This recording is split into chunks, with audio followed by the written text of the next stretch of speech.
Hey, hello, how are you? I am Chris Robin, aka at Detroit Beastie, here with Fantasy Six Pack to talk about Sunday Night Football. And sneakily, I think this is going to be a very good football game. The Chicago Bears head to Houston to take on the Texans. Kickoff is at 8:20 p.m. We're going to get all the bells and whistles, the Carrie Underwood intro. Over/under is at 45 total points. And as it stands right now, you can take Chicago +6, Houston -6. I think it opened at 7, but as it stands now, it's 6 one way or another, whichever team you think you want to put your money on, which I can help you with after we talk about you visiting Fantasy Six Pack and checking it out. The Discord is where everything's going on. And granted, there is some premium channels there, but for the most part it's free. So are the rankings, the projections, the IDP stuff. We got people, shout out to JJ, who I rarely give props to, or however you want to put it. On Monday he is busy as can be with targets and touches, a video of what everybody had done player wise on Monday. I mean, there is always a live show, a live broadcast you can find here at Fantasy Six Pack, not to mention some high-end sports betting and DFS advice from me, Keith, and Dave is somewhere around. We talked about it Sunday live. He'll be back sometime soon. There's just no way he can stay away. Kind of guy he is. Let's get back to the football game, shall we? As I said, the Chicago Bears, Caleb Williams, the first overall pick, heads to Houston for his first test of his rookie season, the first road start of his rookie season against the Houston Texans, and it's going to be a great one. As I said, over/under is at around 45 points, and let's just get right into it. I got some about three or four recent betting trends, some little snippets about Chicago's secondary. How about Houston secondary? They've gave up some big time chunk plays last week, but all in due time. We're almost 2 minutes in and we are rolling. Let's talk about the quarterback, shall we? CJ Stroud, the young lion, the young wolf, is coming at it. He put together a phenomenally good rookie season for Houston and looking to back it up now. They're playing Chicago right now. The Bears 6th overall against opposing quarterbacks, 16 grand on FanDuel, 9-8 on DraftKings. I have CJ 22 to 23 completions, 275 passing yards, and a pair of touchdown passes. Not to mention maybe 2 or 3 scurry scampers, as I say, for an additional 10 to 15 yards. When we look at the rookie Caleb Williams, I wish this kid all the luck in the world. He's in the same division as the Lions. That has no bearing on this video, but I just want folks to know there's no ill will towards Chicago, Minnesota, Green Bay. I don't like them, but I respect them. And Caleb Williams, if he can play up to the potential that everybody has put on his shoulders, then the division, the NFC North, is going to be very fun and competitive over the next 5 to 6 years, 7 years. So Caleb, I wish him the best, except when he's playing Detroit, which isn't tonight. He's in Houston. Get this, Houston 29th overall against opposing quarterbacks. Caleb 13 grand on FanDuel, 8-8 on DK, 21 to 22 completions, 245 passing yards and a touchdown. 3 to 4 carries for another 25 yards, and everybody loved to poke fun and make fun of him last week. I don't even think he cleared 100 yards passing, but they didn't need it, right? It's one of those things where folks on social media, the dummies, they want what they want when they want it, and they don't understand that all of this broadcasting and sports betting, it's meaningless to the actual sports franchise. All they're trying to do is win games, and they don't care how they do it as long as when the clocks are zero, they have more points than the opposing team. And it's some folks, correct me if they can't wrap their mind around it. They go, Caleb Williams, he's a bum, he's a bust after one game. The Chicago Bears won in week 1. What does it matter what his stat line is if they won? That's where we have to draw the line, or that's where the disconnect is here with what we do. Tonight, I should say, will not be more of the same. After one game, Caleb will put together 245 passing yards and he'll throw a touchdown. When we look at the running backs here, my idea with Houston and how to attack this is going to be with Joe Mixon. He is my MVP, my captain tonight. And you might say, well, geez, that's not very sneaky. Well, sometimes you don't have to be. You see, what's the saying? You don't slap a gift horse in the face, or you don't look a gift horse in the mouth, or something strange like that. Mixon is going to be used a lot tonight, and it's going to be fantastic. Chicago they've been fine against running backs. Their secondary secondary it's what's more stout, but Mixon 14-5 on FanDuel, 10-2 on DK, 17-18 carries, 75 yards, a touchdown on the ground, and 3 to 4 receptions for an additional 20 yards. So we're looking like Mixon's going to be right on the cusp of 100 all-purpose yards and that touchdown. Again, I don't want to say that those projections are floor, but if you're saying, Chris, Mixon is your MVP captain and you got him for 90 yards and a touchdown, that's a solid night. But what's the rub? What's the bump for MVP captain? You have to have a career evening. That'd be nuts for me to just exclaim that. But Mixon is going to be very well involved. Dameon Pierce, nothing, 4 or 5 carries, 15 yards. We can move on. When we get to the Chicago Bears running backs, it's DeAndre Swift, it's Khalil Herbert. Both are going to be able to be used tonight. Obviously, I would side with DeAndre Swift. Houston's 5th overall against opposing running backs, though. But we've seen Swift's from being drafted to Detroit to going to Philadelphia. Now he's with the Bears. He can get it done, and thankfully, I shouldn't say this out loud as a superstitious man, but I'll keep my fingers crossed. He's managed to stay relatively healthy, and then you can see what this guy can do. He's a phenomenal talent, but Houston's tough against running backs. Swift 10-5 on FanDuel, $7,000 on DK, 11-12 carries, 50 yards, and 3, maybe 4 receptions, around the 30 to 35 yard mark. So again, looking at 80 all-purpose yards, somewhere in that area. And then Herbert, 5-6 carries, 25 yards, and a reception or 2 for maybe 5 to 8 yards, 5 to 10 yards, and we'll go on.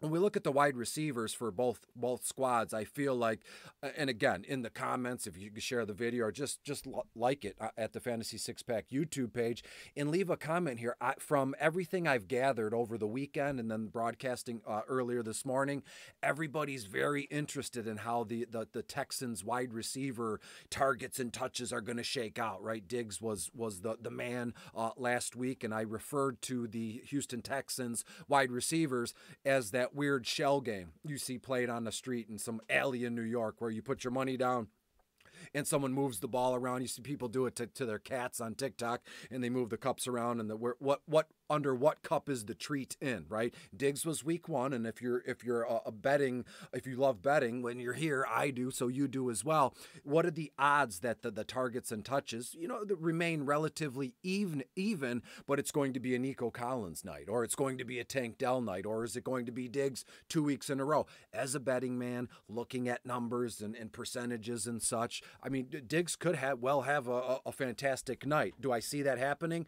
Sure, but I'm going to put my money under the Nico Collins Cup for tonight in Chicago. 4th overall against opposing wide receivers. And when you look at Chicago secondary, they are actually pretty well. And when you look at their secondary, I'm reading from my notes here. I didn't have time to memorize every stat or anything. Chicago secondary limited wide receivers to just 78 total yards last week. And Jalen Johnson is roaming back there somewhere. And he's fast become one of the better DB secondary players in all of football. But again, there within lies the problem, and or not. You have 3, 4, if you add in Bobby Trees, Bobby Woods, Robert Woods, however you want to put it. They have a phenomenal cast of pass catchers in Houston, and Jalen Johnson's only one man. Again, the cup game moving around.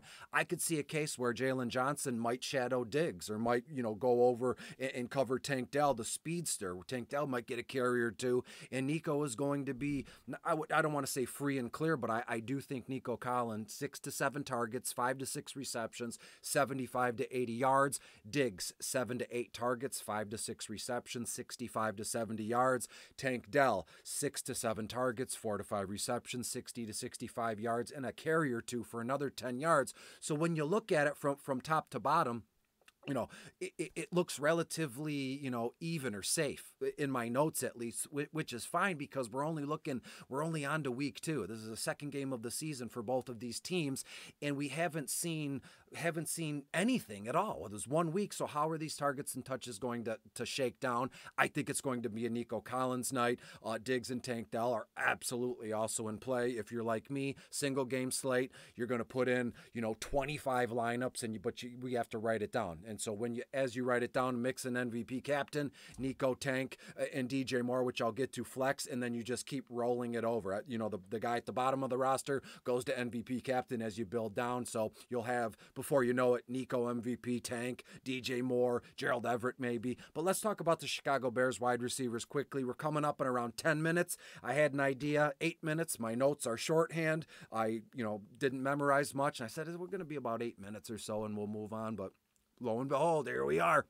When you look at the Chicago Bears wide receivers, this should be a game where Caleb Williams finally settles in the second game and really starts firing these balls out to his wide receivers, because the collection of Bears wide receivers are fantastic. And DJ Moore is someone we cannot ignore tonight. I said Joe Mixon is a surefire MVP captain. DJ Moore is it's 1A and 1B, and DJ Moore is right there. Houston 28th overall against opposing wide receivers. DJM, 12 grand on FanDuel, 9 grand on DK. And as I said, Houston allowed 3 big-time chunk plays last week of 60 yards, 57 yards, and 54 yards. What are the chances DJ Moore catches a 65-yard pass? If it's that long, more than likely it would be a touchdown.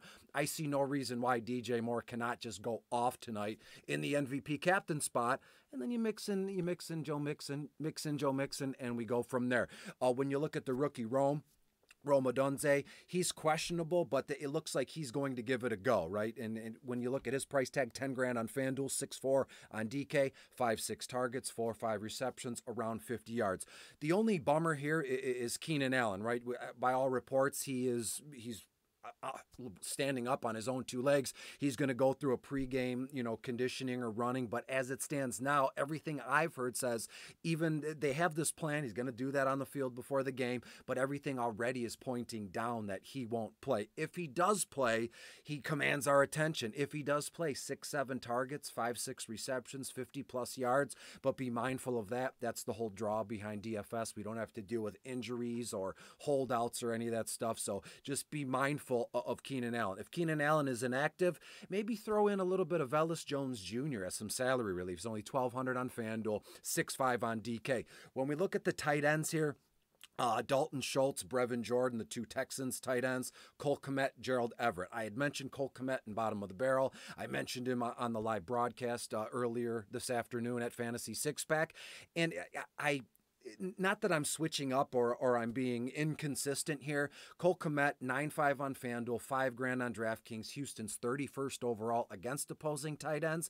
I just see all of a sudden, I was looking at the game and the price tags and the snaps and all this stuff, and Gerald Everett is looking very juicy to me tonight for a single game slate, and he's only 8 grand on FanDuel, 2.4 on DK, and I have Cole and Everett for the same amount of targets, 3 to 4, but I have Gerald Everett with 1 more reception than Cole, and I have Kmet about 25 yards. I have Gerald Everett around that 30 to 35 range, and it's either or. I mean, it's one of those nights where screw it, play Kmet and Everett in the same lineup, because last season, it's carryovers a little bit, Houston has given up the most receptions to tight ends in all of football. Last season, we're only 1 week in here, so Cole Kmet, Gerald Everett, very much in play. Dalton Schultz as well. You're probably asking yourself right now, Chris, are you adding Dalton Schultz to the Houston wide receiver, cup game in that weird shady alley? Not really. 4 to 5 targets, 2 to 3 receptions, 35 yards. Pretty much a plain and simple tight end line. When we look at the DSTs, the Bears, the Texans, both teams have an interception. I have the Texans with 3 sacks in comparison to the Bears' 2 sacks, and we will move on. When we look at the kickers, Santos or Fairbairn, there's not much going on. I would prefer Houston's kicker, 9 grand on FanDuel, 4.8 on DK, 3 for 3 extra points, 2 for 2 field goals, and we'll go from there. I have Houston winning this one at home, 28 to 17. Therefore, I think we can take Houston minus the points and be relatively safe. We can mix in Nico, DJ Moore, anytime touchdown parlay kind of deal. And get this, the under has hit in 8 of Chicago's last 11 games. The under has also hit in 4 of Houston's last 6 against Chicago, and Houston 7-2 straight up their last 9 games at home. So as it stands, Houston has these big, playoff making it to the Super Bowl aspirations as Chicago's kind of rebuilding on the fly. Is their rebuild complete? They still adding to it? We shall see. Everything lies within Caleb Williams' arm, brain, and legs and talent tonight, which should be a phenomenal game. But give me the Houston Texans to win 28-17 on the strength of Mixon and Nico Collins, and we could put in DJ Moore for some fun there. So be good, be safe, and I will see you again very soon tomorrow for Monday Night Football. See you later. Bye.